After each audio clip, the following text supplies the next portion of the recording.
પુરાણો રચવા છતાં પણ મનમાં સંતોષ નથી, શાંતિ નથી. તો વ્યાસજી એનું કારણ એ છે કે ત્યાર સુધી તમે જેટલા ગ્રંથોની રચના કરી, જેટલા વેદો ઉપનિષદોની રચના કરી, એ માત્ર ને માત્ર બે જ વસ્તુ આપે છે. તો કહે નારદજી કઈ? તો કે માત્ર ને માત્ર જ્ઞાન અને વૈરાગ્ય. પણ વ્યાસજી જ્ઞાન કદાચ બુદ્ધિશાળી વ્યક્તિ હશે, બુદ્ધિશાળી જીવ હશે, તો એને જ્ઞાન સહજતાથી ઈશ્વર તરફ લઈ જશે.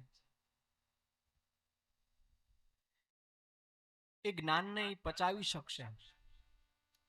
પણ આગળ સમય બહુ જ ખરાબ આવે છે. વ્યાસજી તમારા આપેલા જ્ઞાન દ્વારા આ સંસારિક જીવો સમજી શકશે નહીં, કારણ કે તમારી જે ભાષા છે વેદોની, ઉપનિષદોની, પુરાણોની, એ સમાધિ ભાષા છે. ભવિષ્યની અંદર જે માણસ આ સંસારમાં આવશે, સમય સંજોગ ખૂબ જ ખરાબ આવે છે, તો આ તમારી સમાધિ ભાષાને સમજી શકશે નહીં, તમારા પરમ બ્રહ્મના તત્વને જાણી શકશે નહીં. તમે જ્ઞાનની વાતો ખૂબ કરી છે,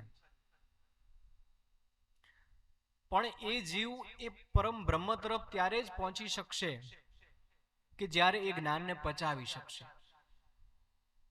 જો એની અંદર પચાવવાની ક્ષમતા નહીં હોય તો એ આપના જ્ઞાનને સમજી શકશે નહીં.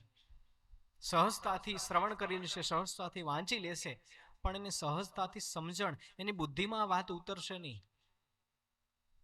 તમે જ્ઞાનની ખૂબ વાતો કરી છે વ્યાસજી. બીજા નંબરની અંદર તમે વૈરાગ્યની વાતો કરી છે. માનવ જીવન માટે વૈરાગ્ય કોઈ સહજતા નથી, કારણ કે વ્યાસજી આ સંસારનો માનવ છે ને મારું તારુંમાં જીવવા વાળો છે. એના માટે સંસારની માયા છે એ જ સર્વસ્વ છે, પણ એ સહજતાથી એનો સ્વીકાર નહીં કરી શકે. અને જે વૈરાગ્યને તમે જે વાતો કરી છે વ્યાસજી, એ વાતો માત્ર ને માત્ર જ્ઞાની પુરુષો પચાવી શકશે. અને એ પણ કેવા? સંસારથી દૂર છે, હરક્ષણ ઈશ્વરના બનેલા છે. અને એ માત્ર હોય તો સાધુ સંતો છે.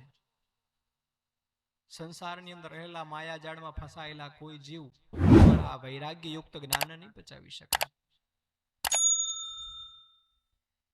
માટે અત્યાર સુધી તમે જે રચનાઓ કરી છે જ્ઞાન અને વૈરાગ્ય યુક્ત